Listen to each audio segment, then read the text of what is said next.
Amigos e amigas, estamos de volta, Ayrton Becali, em Caminhos da Diversidade.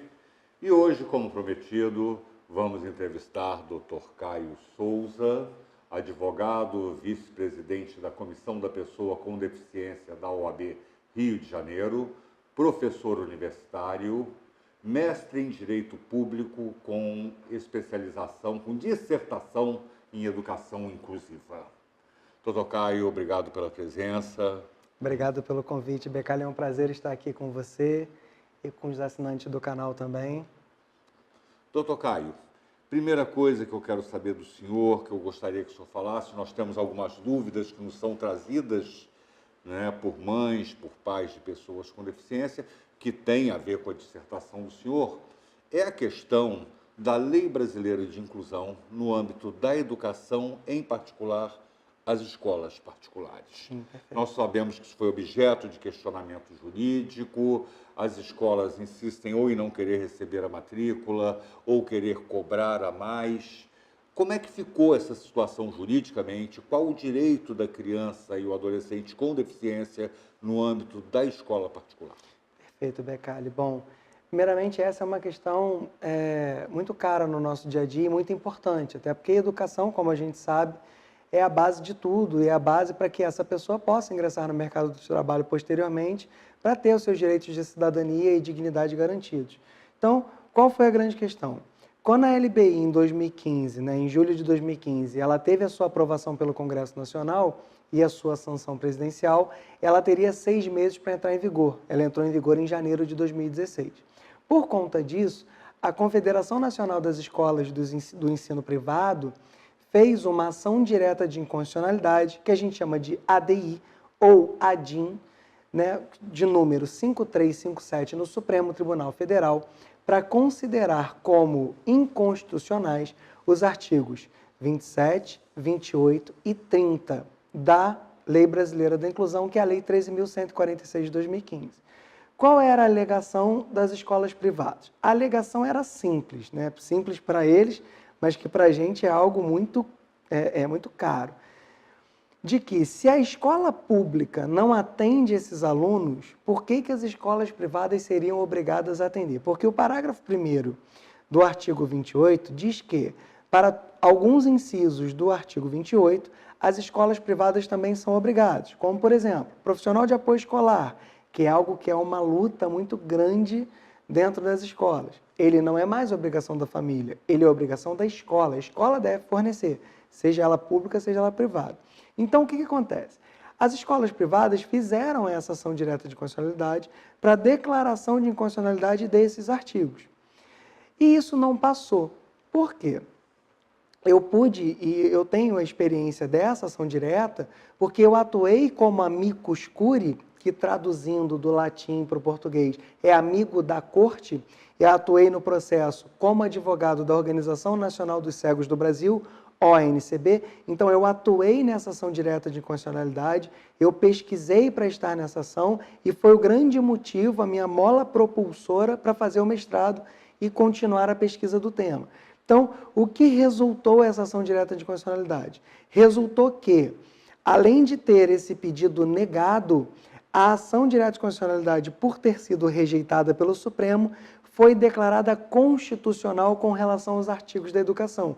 Então, as escolas privadas, elas estão obrigadas a ter o atendimento educacional especializado, a ter a sala de recursos multifuncionais, a ter o profissional de apoio especializado, sem que repasse para a família esses custos. Então, isso foi muito importante para as famílias de estudantes com deficiência, porque você passa a ter a garantia de uma legislação federal que impõe e garante a esses estudantes que eles terão os seus direitos garantidos sem que o custo seja repassado para eles. Então, isso foi fundamental que o Supremo tenha julgado inconstitucional essa ação direta de constitucionalidade, mantidos os artigos na legislação. Então, hoje, a escola, definitivamente, ela não pode mais cobrar, porque havia escolas que estavam querendo cobrar por fora. Perfeito. Não podem cobrar, não podem onerar, não podem fazer contrato por fora, absolutamente nada, e tem que cumprir tudo que está ali. De forma alguma. E não podem recusar matrícula.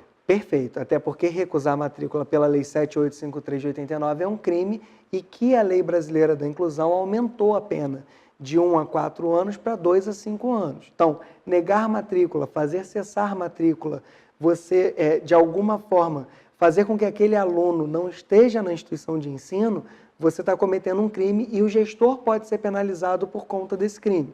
Mas sim, como você bem disse, hoje é obrigatório para a escola privada que ela garanta todos esses itens para o aluno sem nenhum custo adicional. Ou seja, na taxa de matrícula você não tem taxa extra para o aluno com deficiência, na mensalidade não há taxa extra para o aluno com deficiência e até mesmo quando você contrata um profissional, disponibiliza uma sala de recursos ou contrata um atendimento educacional especializado para atender esse aluno na sala de recursos, você não repassa de forma alguma apenas para o aluno esse custo. Esse custo tem sim, pela lei das mensalidades escolares, tem que ser dentro de todos os alunos, ele ser repassado para todos e não apenas para aquele aluno. Então, você vai fazer o orçamento anual da escola já com esses custos e na hora de cobrança da mensalidade dos alunos, todos pagarão o mesmo valor para o custeio de todos esses direitos para as pessoas com deficiência.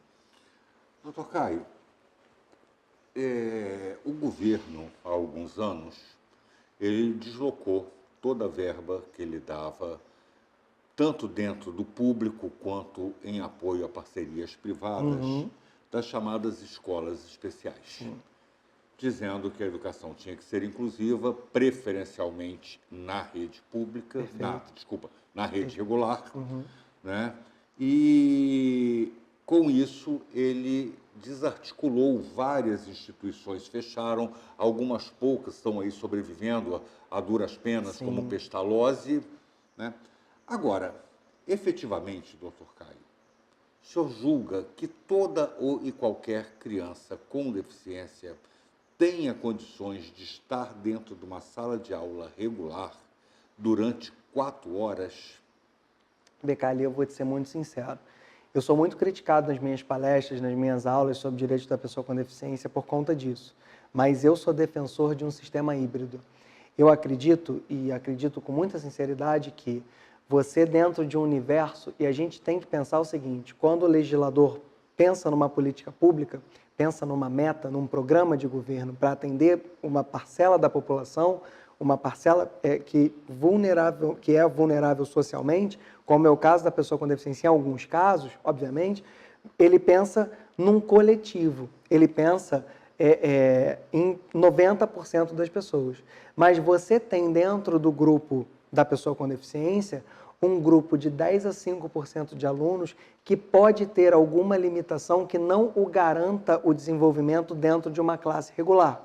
Então, eu ainda defendo um sistema híbrido, onde você vai manter algumas classes especiais dentro de escolas regulares ou alguma outra saída para que esses alunos tenham a sua educação garantida. Porque senão o que acontece? Como eu vejo hoje, e a minha pesquisa de mestrado me mostrou muito isso com relação a alguns colégios, você integra o aluno, você coloca o aluno dentro da sala, mas você não inclui o aluno.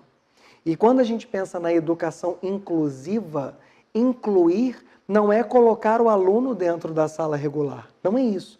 Incluir é você garantir a esse aluno que ele tem educação de qualidade, como a Constituição prevê, como a Convenção da ONU prevê e como a Lei Brasileira da Inclusão prevê. Então, a grande questão é, será que apenas colocar este aluno dentro de sala garante a ele uma educação de qualidade?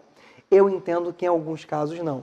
Então, eu sou defensor e a Lei Brasileira da Inclusão não revogou de forma alguma a Lei de Diretrizes e Bases de Educação, que é a 9394 de 96, nos seus artigos 58, 59 e 60, que trata sobre educação especial, ela não fez essa revogação, então você pode sim ter esse sistema híbrido, apesar de 90% do segmento que milita na área da pessoa com deficiência entender que hoje nós só podemos ter o sistema inclusivo. Então, eu ainda sou defensor do sistema híbrido, ainda acredito que nós precisamos manter algumas classes especiais, por mais que se entenda que, se tiver classe especial, não vai ter ensino regular. Não. Na verdade, a gente precisa manter a classe especial, por quê? Porque senão a gente vai ter uma série de alunos que não vai ter a sua educação garantida, não vai estar devidamente incluído no sistema regular de ensino, e aí sim, você tem um problema de não garantir a educação como a Constituição prevê para esses alunos. Doutor Caio, é uma coisa que eu ia perguntar ao senhor, porque eu já me deparei com essa situação, né? De eu questionar a necessidade de uma sala especial, de uma escola especial, e me dizerem que foi proibido por lei. Né? E eu vou olhar a lei e eu vejo lá, preferencialmente, quando eu me deparo com essa palavra, eu entendo que ela abre a lacuna para continuar existindo a sala especial e a escola especial. Perfeito. Só que a sala especial ou a escola especial, ela vai exigir a equipe multidisciplinar. Sem dúvida. Né? E com amparo externo, inclusive da área médica, de outras áreas, como prevê a Lei de Diretrizes e Bases da Educação. E eu acho que a resistência está aí, por questões econômicas, tanto de cofre público, quanto dentro da iniciativa privada. Perfeito. Ambas as leis prevêem, uma reforçando a outra, conteúdo didático pedagógico adaptado a cada realidade ouvida às famílias. Sim. E a gente não tem visto isso acontecer em lugar nenhum ou em raríssimos lugares. Quando um pai e uma mãe se depara com uma situação dessa, que o filho não tem condições de abstrair dentro de uma sala de ensino regular, e ele não encontra este amparo, qual o caminho jurídico a ele seguir? Procurar a OAB, Ministério Público, Defensoria Pública, o que ele faz? Perfeito. Bom, Becali, e aí, dando subsídio para a sua pergunta, o próprio Conselho Estadual de Educação elaborou a Resolução 355 de 2015, que ela prevê que a cada 10 alunos, um aluno com deficiência nas salas. E ainda nesta resolução, o que ele faz? O que o Conselho fez? Isso é muito importante. Ele estabelece que, em caso de necessidade, classes especiais serão elaboradas para esses alunos. Então, a própria resolução do Conselho Estadual de Educação prevê a formação dessa classe especial. Caso o aluno, caso o filho, filha, o aluno com deficiência, ele precise dessa questão, de uma classe especial, o que vai ser feito? Ele pode procurar, sim, o Ministério Público, relatando esse caso, lógico, com o laudo da equipe multidisciplinar, e além desse laudo da equipe multidisciplinar, como você bem disse, ele pode procurar também a nossa comissão da OAB e a Defensoria Pública no núcleo de pessoa com deficiência. Por quê?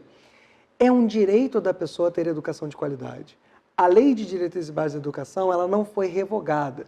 A Lei Brasileira da Inclusão, ela diz que você precisa ouvir o aluno para entender se o método, se o currículo está adaptado ou não. Afinal de contas, o nosso segmento da pessoa com deficiência sempre defendeu e sempre se baseou em nada sobre nós, sem nós. Então, não adianta você achar que está adaptando um currículo, um método para o aluno com deficiência, sem ouvir se aquele currículo ou aquele método para ele é bom. Então, isso é fundamental que a lei trouxe, a Lei Brasileira da Inclusão trouxe. E essa questão também é fundamental, preferencialmente em classes regulares no ensino inclusivo, mas em nenhum momento diz, vamos acabar com a classe especial. Então, a Lei de Diretrizes e Bases da Educação é válida, a Lei Brasileira da Inclusão é válida, ambas devem coabitar e o Conselho Estadual de Educação tem uma resolução para a formação de classes especiais. Nós vamos para o nosso intervalo, um pequeno intervalo, e retornamos daqui a pouco com o Dr. Caio, com a temática Educação Inclusiva.